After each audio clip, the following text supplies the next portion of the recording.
Hello, Narnach here. Welcome back to Path of Exile. Patch 2.4.2 has landed and it brought us new skills. I'm gonna demonstrate one of them to you today. And that is of course Blade Flurry. For this build, Blade Flurry is a drop-in replacement for Lacerate, which I have been playing with and have had a lot of fun with.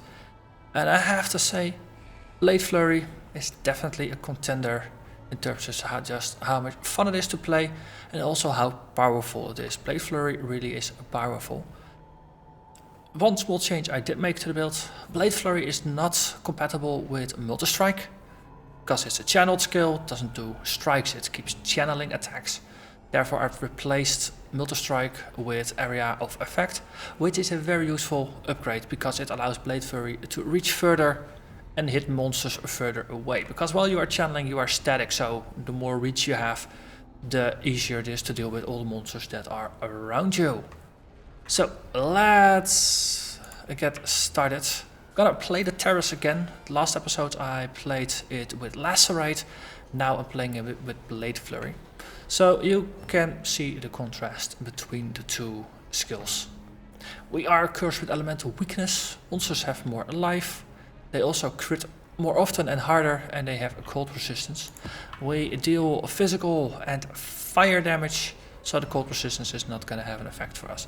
So the damage here, because it's a channeled skill that hits multiple times per second, up to over 6 times per second actually with our current setup. It lists an average damage rather than the damage per second, and that is because it hits multiple opponents and the damage will be building. Every time you hit an opponent, you're gonna get a stack. It stacks up to 6 times, and each stack will increase the damage by 20%, and it's a more multiplier, so it really adds 20% more to it. And the damage is fun. It's I think it's on the level with Lacerate, and no, that's a 20% quality level 19 Lacerate versus a 0 quality level 15 Blade Flurry. That's saying something, I would say. So let's get started.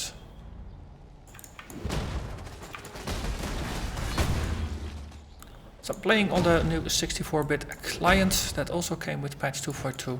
So far so good. It's behaving slightly differently in how it shows in OBS, so I'm capturing it with full screen rather than specific game mode, but I did a test run and the gameplay seemed smooth still, so that's good. And frame rate is good as well. There's nothing negative I can say about it. Which is good. Since I have been complaining about the quote-unquote improvements to the particle engine that we got last time.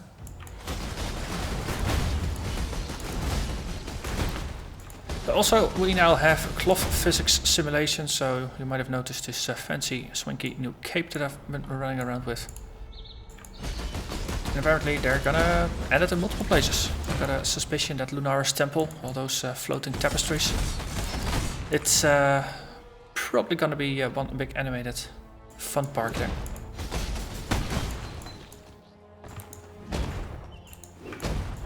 Ooh, they're cute, that you could hide, right?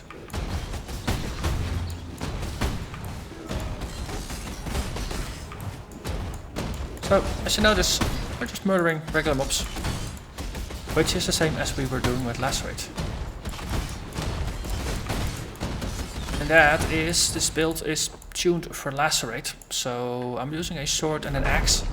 Blade Flurry only supports daggers, claws and swords, so only the sword damage is used, which means I don't have a guaranteed chance to cause bleeding on attack.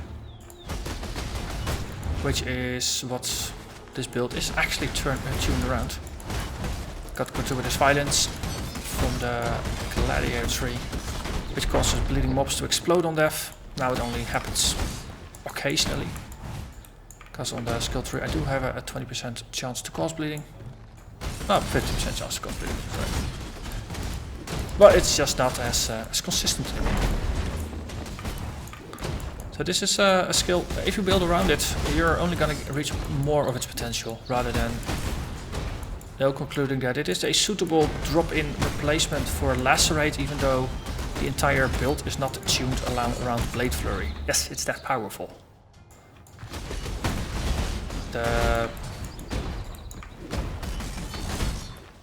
Yeah, other people have managed to push Blade Flurry more beyond the point of reasonable, and it is powerful. It can be powerful. And I'm thinking of what you can do with it if you actually do build around it. Now, going fast attack speed, definitely useful.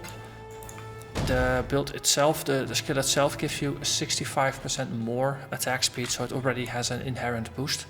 So all the increased attack speed bonuses that you stack from the skill tree and from faster attacks and things like that, they will only make it better by quite a bit.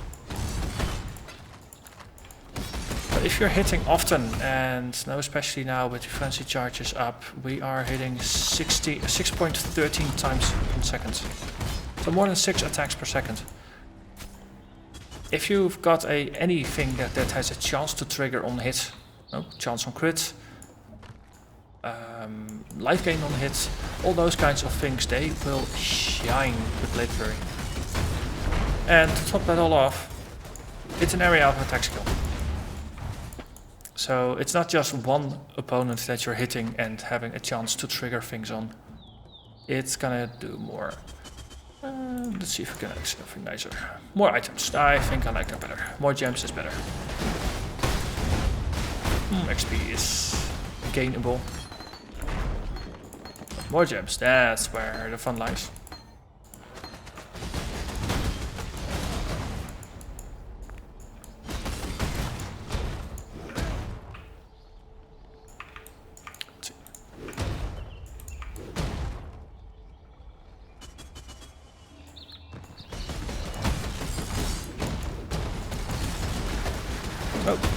Alongside Blade Flurry, of course, we got 2 other skills. We got Scorching Ray, Channeled Fire skill, which at a glance might look like Incinerate, but apparently it plays a bit differently. Let's see, Memory of Wonder, we've already seen that one. I plan to try that one out with my Totem Monster. Got a Totem Monster in Essence League, which is using things like Righteous Fire Spell Totem and things like that. And I think Scorching Ray is going to be a nice drop in for that one. Just a Panic Portal in case things do go belly up. Hello. Why are you not at full health? You've got some buddies here. 6 stacks and we attack. 6 stacks and we attack. Anytime you reach full stacks, you get this little animation playing over your head. So if you keep a little bit of an eye out for what happens around your character itself, if you see the animation play over your head, you know you've hit 6 stacks. Because it's a bit hard to see in all the stuff that's happening up there, especially if you're channeling and you also got some flask effects up, then it's really difficult to see which one of these is the one that you're paying attention to. So I think the overhead animation is a nice touch, and it's definitely going to make the skill a bit more useful. But there you have it, Blade Flurry. I think it's good, and I might even play it next league. Speaking of, Breach League's been announced. It's going to start on the 2nd of December. And roughly 10 minutes or so, you will encounter a portal in the world, and the moment you touch it, it's going to expand out and reveal all kinds of monsters from beyond. So it's like a reverse Beyond invasion thing. And you keep slaying monsters, and the more you slay, the longer the breach is going to stay open until at most a minute, and then it's going to collapse anyway, and it will reveal a loot. From what I've been reading, because alongside the announcement, they've also did press interviews with quite a number of press outlets, and every bit of press outlet got fed a little bit of a tidbit of information. Apparently, once every 1.5 to 2.5 hours, you'll be finding a unique that's specific to the maps. So now, if you're playing for an evening, you might find 1 or 2 of the new uniques. There's going to be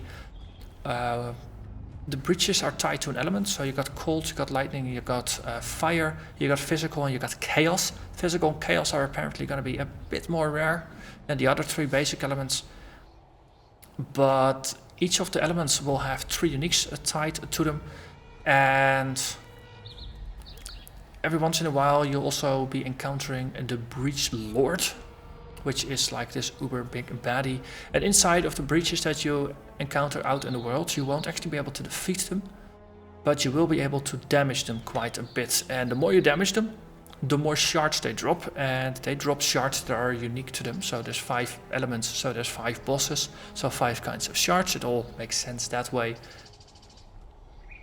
And if you get enough of those, I believe the magic number was 100, put them in your portal device, in your hideout, or in the nice little place out here, the Eternal Laboratory. Put them in, and you can summon portals to their home, so to the Breach Lord's domain, and there you can actually defeat them. But Breach Lord domain is still gonna function like a breach, as in you start with a small bubble around your portal, and by killing you will expand the bubble, and you have to be doing that rather quickly.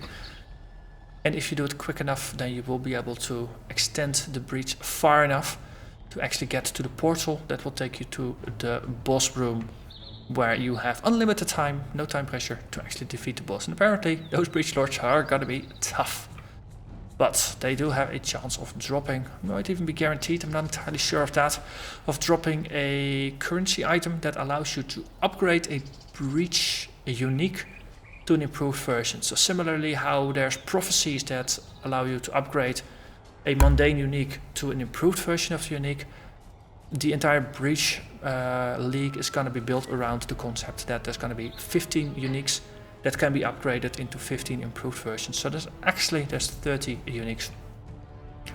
And the couple of uniques that have been revealed so far, they all have some kind of interesting twist to them that would allow them to be, that have an influence on your build. So there's not just going to be just drop in best in slot items that just offer you a lot of raw life or power or whatever. It's not like Shaper in that regard. It's more like trade-off. There's this boots, for example, that give you a chance to inflict, whenever monsters hit you, there's a chance that you'll start bleeding. And while you are bleeding, you're gonna be faster, and you have you'll be getting frenzy charges on hit and things like that. So there's all kinds of interesting mechanics, and I'm very curious to see what they have done for all 15 of those uniques. Details are a little bit scattered and scarce right now, but it's only 2 weeks, and then Breach League is going to be upon us. So I'm very excited for that. And with that, I'm going to thank you very much for watching. I hope you enjoyed this little step outside of the usual of my Lacerate build, and having a look at the Blade Flurry, which I think is a pretty cool skill, and I'm definitely gonna play around with it a little bit more myself, and who knows, it might be the skill that I'll be using next league. So for now, I'm gonna thank you very much for watching, and I will see you again next time. Bye bye.